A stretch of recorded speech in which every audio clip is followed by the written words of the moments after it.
Mada and Rick come with different perspectives and I suspect different opinions. What we're talking about is that our startups and private companies always going to be more innovative than public companies. Just if we could bring the lights up just for a sec, how many people think that startups will forever remain more innovative than public companies? Okay, and how many people think that public companies still have the ability to be brilliantly innovative? Okay, slightly, it's about a third in favor of public companies having this ability versus the private. So, Mada is speaking in favor of the private and startup innovation, and then Rick is going to oppose that. Mada, you got 5 minutes. Let's hear from you. Thank you. So, first of all, I am Mada, and I am a founder of a private company right now, but that's not where I started my career. I actually started working for a large company, a large public company, Siemens Medical. And I actually moved from Siemens. I left Siemens because I felt we weren't innovating enough. And I'm here to actually argue that public companies do drive new products, but it's more through iteration than innovation. So they are iterating on existing ideas that there are in the market. So I'll start with a quote. And you all know Facebook. Facebook ended up going public, but they actually delayed it. And to quote Zuckerberg, he said that being private is actually better for them because some of the big risks that they were trying to take would be even harder if they had the public market to respond to. So another example is IKEA. And the IKEA founder said that he's keeping the company private because that gives them the freedom to take a very long-term view when they're thinking about actual innovation. So don't take my word for it. There's actually a lot of data that analyzes private versus public companies. So here's what the data shows. So there's a Stanford professor called Shai Bernstein, and he looked at over 2,000 companies, both public and private, with similar sizes. And what he found was very interesting. He found that public companies have 40% less innovation. And how did he measure that? He actually looked at the number of patents, both in how many patents these companies drive, but also how many times these patents are cited. And the more a patent is cited, the more breakthrough that patent is. So public companies actually bring new patents, but interestingly enough, those patents are cited a lot less than the patents of the private companies. So his conclusion was actually that private companies take more risks and are basically building better breakthrough, though driving more innovation. And this was actually a similar finding found by these guys in Germany and a professor at Duke that looked only at consumer companies and found the same thing. Public companies, more patents. They also buy patents with all the money and the influx that comes after raising an IPO, but a lot less breakthrough. So I'm not just going to convince you of the numbers, but actually why this happens. So let me give you an example. So let's say you're trying to build something, and my co-founder, Mike, builds wood things, and he built our wood conference table. And he went, and we just knew he was going to build a conference table, and we let him do it, and then he built this really beautiful, very different one-piece redwood conference table. But what if, instead of letting him go and do this table by himself, we actually, every hour, everyone in the company would go and be like, Mike, how's it going? We're going to measure and rate you on how the table is looking without even seeing what the table is going to look at the end. That's pretty much what the public market does to a company. It rates that company during the process of actual innovation, which makes that company take less risks. Think of Snapchat, right? They went IPO and they released those like crazy glasses and people didn't buy them. It was a failure and it had an impact on their stock. And do you think they're going to take a risk like that again? I bet they're not going to take a risk like that again because they're scared, because the public market is training them to take less risks. And if Snapchat is not a good example for you, I'll give you an even better one. Michael Dell. He took the company public and it was wonderful and awesome. But then he realized they were innovating less, so he actually took a leverage buyout to take Dell private again, because he felt that was the only way he can actually bring innovation back to the company. So you have the data to prove it. I hope you understand why. And I know that for my startup, to become a huge company, and we have a really long-term vision to become, the next company that owns mobile discovery, at some point we probably will need to go IPO, and we will need to raise money from the public markets. But as a founder, I will make sure that that happens as late as possible, because I know that when that happens, our innovation is going to start to slow down. Thanks, Mada. Okay, Rick, against the motion, 5 minutes. Yes.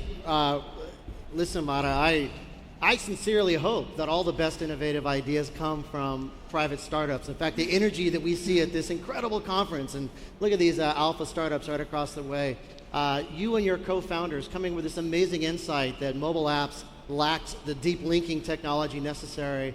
Our company is probably going to be using your service. I hope so. That's where the best ideas come from. It's absolutely fantastic what happens.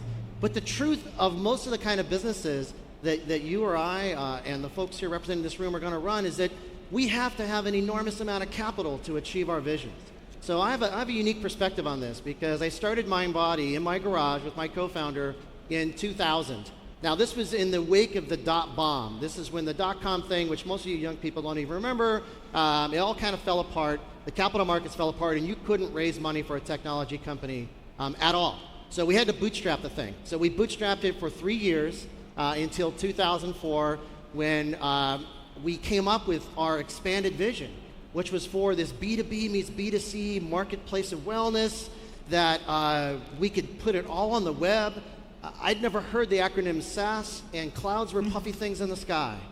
But it just made sense. And so we took this giant leap that required us to raise capital. So we raised our first $1 million from angel investors in 2005. We did a follow-on in 2007. And then in 2009, we accepted our first institutional capital. 2009 was, by the way, during the financial crisis. So we had to take a serious haircut on that valuation. But that capital was like gold, because everything from advertising to talent to travel to trade shows was less expensive during those tough years of 9, 10, and 11. So by the time we got to 2015, which is the year that we IPO'd, we had raised over $100 million of private money. Now here's the thing. It's possible that you may find investors that'll put that kind of capital into your vision, who could just hang out for a decade or 15 years, but it's not likely. In fact, most venture capital investors want to see a 3 to 5x return in 3 to 5 years. So you have one of two choices once you've taken institutional money. Number one is to go public. Number two is to sell your company.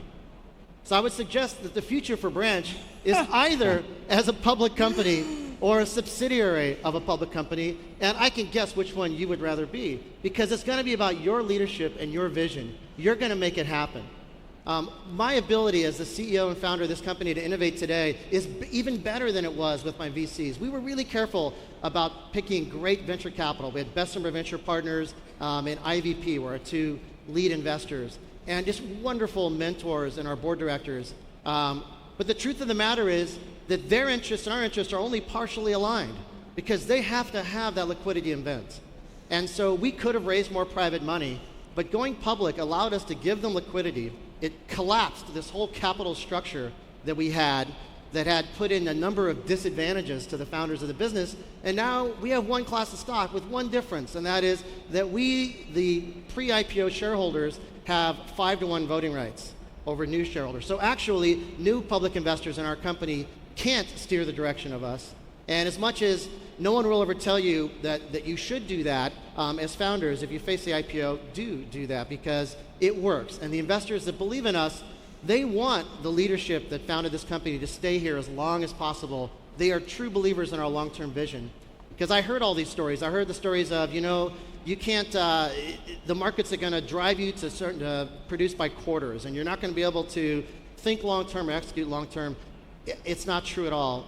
we're investing an enormous amount of capital today developing a consumer brand. We're developing new technologies such as dynamic pricing, which has never existed in the fitness and wellness space that we serve.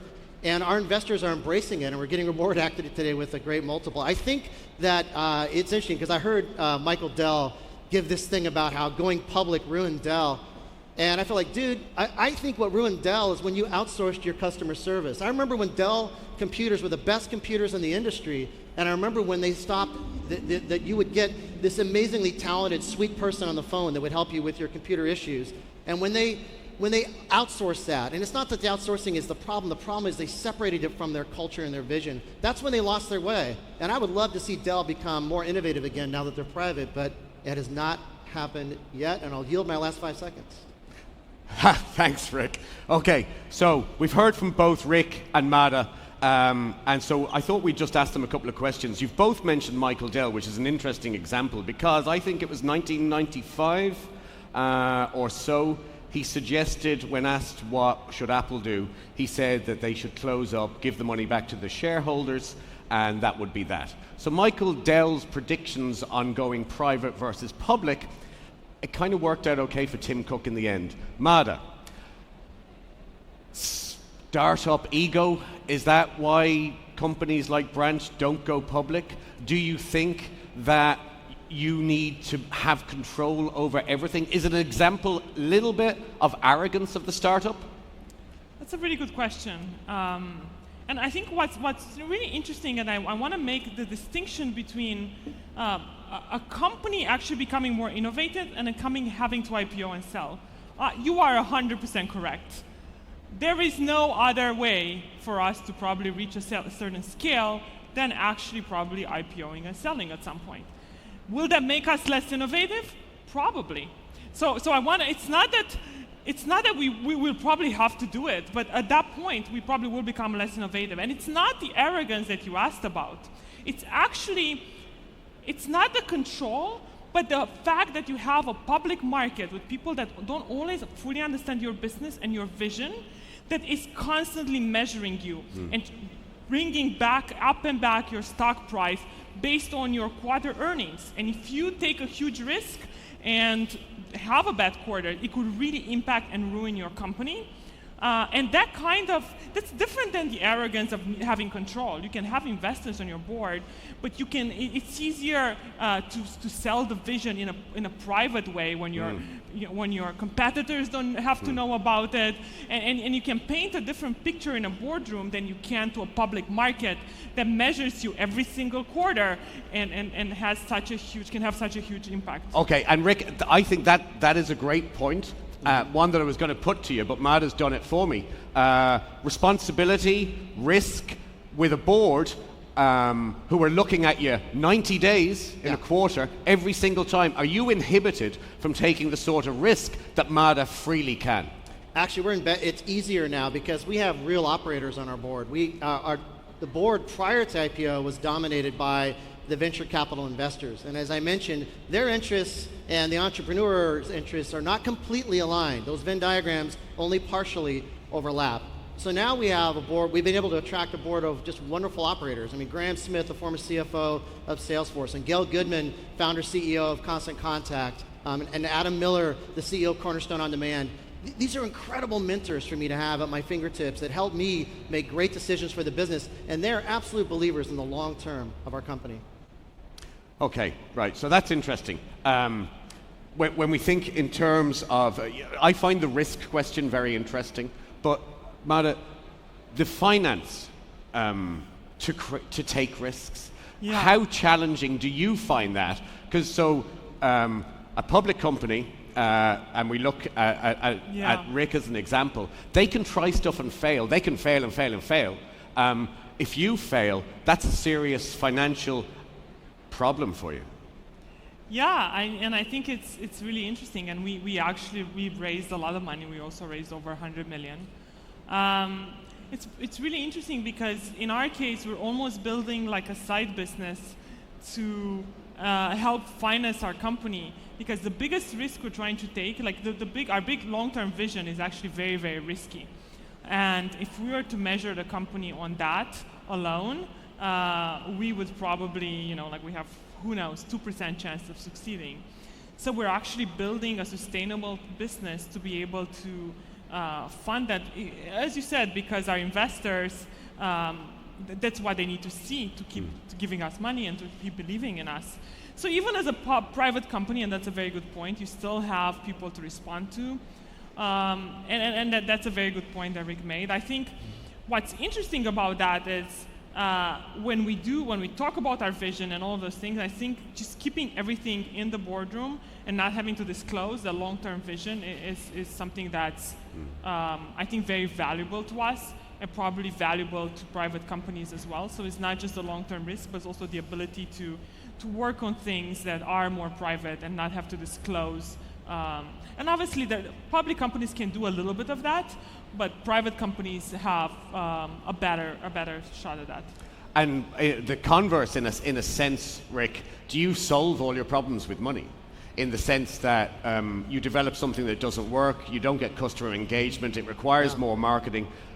Is that how you fix? Is that the temptation for public companies with resources to say, yeah, we'll battle on? Well, I think that too much capital early on in a business can be a problem because it doesn't force you to think in an innovative way and to achieve the most with the least amount of resources. But look, once you get to a scale and you want to achieve something globally, you want to solve big problems, you're going to need a lot of capital. So we were able to do our $100 million IPO, and then we were able to do $140 million follow-on. So we sit here today with $225 million in the bank. That gives us a lot of options. To your point, it does give us chances to fail.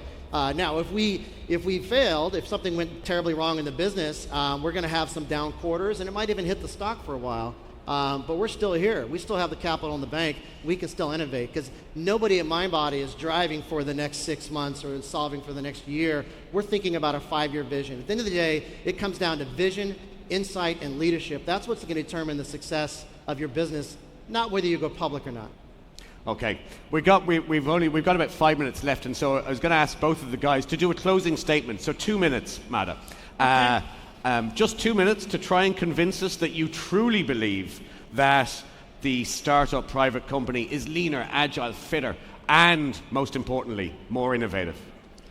So I think Rick did a really good job explaining to us why his company IPO'd, and he definitely convinced me that getting the money in the bank can be incredibly good. And I think, there are probably one-off cases of companies that stay innovative although they go IPO.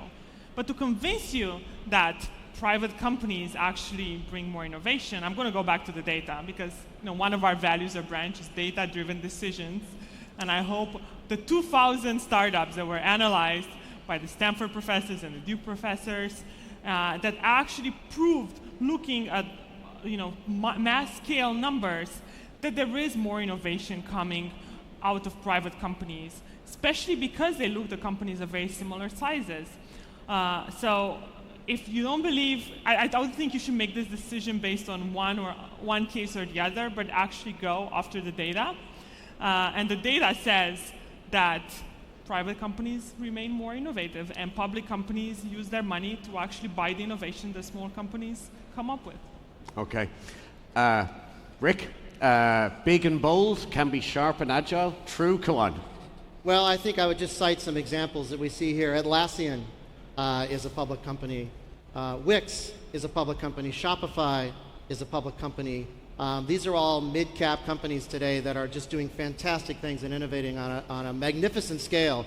And then, Amazon, Apple, Facebook, Google, Tesla, doing big things, solving big problems, frankly, changing all of our lives.